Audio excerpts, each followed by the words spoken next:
भारत बदल रहा है, नित नए आयाम छू रहा है। इस बदलते परिवेश में भारत विश्व महाशक्ति के रूप में उभर रहा है। माननीय प्रधानमंत्री श्री नरेंद्र मोदी जी ने देश में कई योजनाओं को आकार दिया, जिनको आधार मानकर वस्त्र मंत्रालय ने गत 2 वर्षों के अंतर्गत अपने कई प्रयास, योजनाओं और पहल के माध्यमों से भारतीय टेक्सटाइल इंडस्ट्री को एक नई शुरुआत दी है।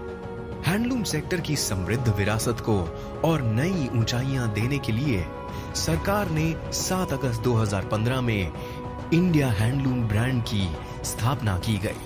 I congratulate you and extend my best wishes on the occasion of the first National Handloom Day. Bharat में गरीबी से मुक्ति के लिए हैंडलूम एक हथियार बन सकता है।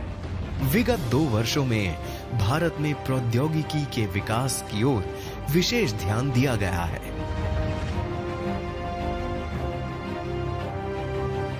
वस्त्र क्षेत्र के विस्तार एवं आधुनिकीकरण के लिए भारत सरकार ने टेक्नोलॉजी अपग्रेडेशन फंड स्कीम में नए संशोधन किए हैं।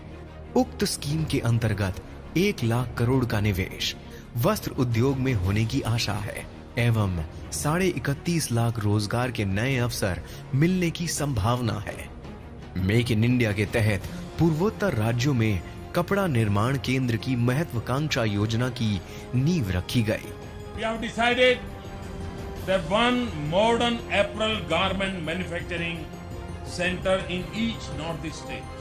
हम सबकी रुचि है कि हम कैसे पूर्वोत्तर राज्यों को मजबूत कर सकें, वहाँ की आर्थिक स्थिति को सुधार कर सकें और कैसे देश के साथ इसको सही ढंग से जोड़ने की दिशा में ले जाने का काम कर सकें। इस योजना में उत्तर पूर्व के सभी राज्यों में अपैरल मैन्युफैक्चरिंग सेंटर बनाए गए, जो मैन्युफैक्चरिंग के क्षेत्र में स्टार्टअप इंडिया का आगाज है।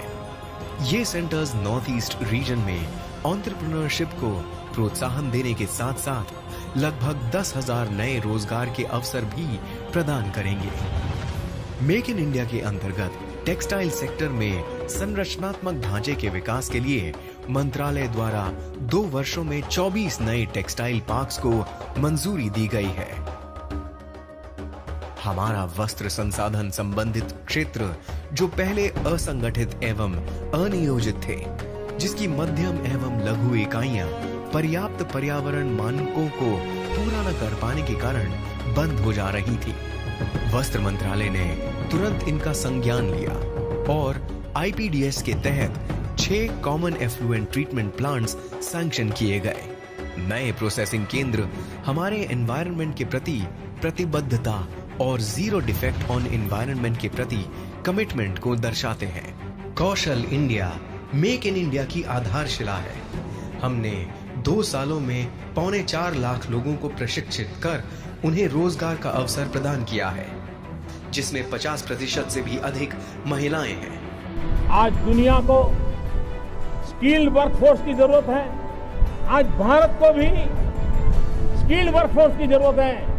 देश को विकास के लिए और आगे बढ़ाना है तो स्किल डेवलपमेंट ये हमारा मिशन है। इस योजना की सबसे बड़ी उपलब्धि ये है कि वस्त्र उद्योग की इसमें सीधी भागीदारी है, जिससे न कि सिर्फ कुशल कारीगर मिलते हैं, बल्कि वहीं दूसरी ओर ये योजना बेरोजगारी को दूर करके सबका साथ, सबका विकास के स्वप्न को साकार करती है। कालीन बुनाई और हस्तशिल्प जैसे स्वदेशी कौशल के विकास की ओर पहली बार नजर डाली गई है। इन सेक्टर्स के डेवलपमेंट से निर्यात में भी बढ़ोतरी हुई है।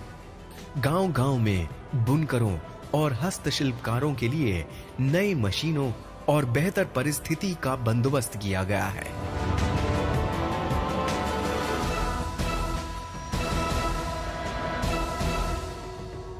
जहां ग्लोबल रिसेशन के कारण अन्य क्षेत्रों के एक्सपोर्ट में गिरावट आई, वहीं टेक्सटाइल्स ने न केवल अपनी स्थिति बनाए रखी, बल्कि हैंडीक्राफ्ट्स और अन्य सेक्टर्स में उल्लेखनीय वृद्धि प्राप्त की। रेशम के उत्पादन और गुणवत्ता में काफी वृद्धि हुई है, जिससे रेशम के आयात में काम आने वाली बहुमूल्य विदेशी मुद्रा में बचत आई है।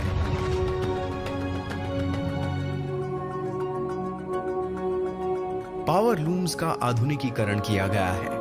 पिछले 16 महीनों में 55,000 लूम्स का उन्नतीकरण किया गया है।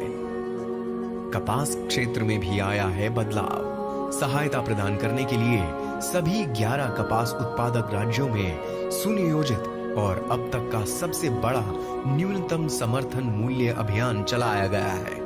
पटसन क्षेत्र में भी आए हैं नए विविधीकरण और सुधार।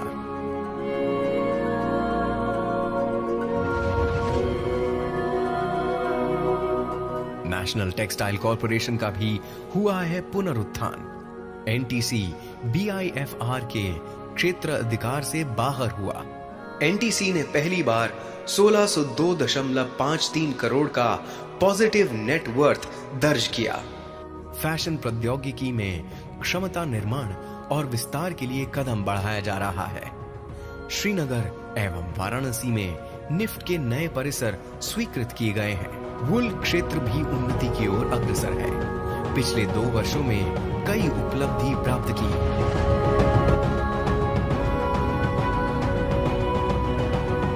मैं अभी लेह गया था और वहां पर एक 30 करोड़ की लागत से डिहाइड्रेशन सेंटर की घोषणा करके आया हूँ। पिछले 2 वर्षों में वस्त्र क्षेत्र का विकास सराहनीय रहा है। 6500 करोड़ का व्यय किया गया है इसके उन्नयन और संवर्धन के लिए और 5 लाख अतिरिक्त रोजगार का सृजन किया गया है। वस्त्र मंत्रालय ने पिछले 2 वर्षों में नई ऊंचाइयों को छुआ है और देश में होने वाले प्रत्येक विकास में वस्त्र मंत्रालय की भूमिका और भी महत्वपूर्ण होगी।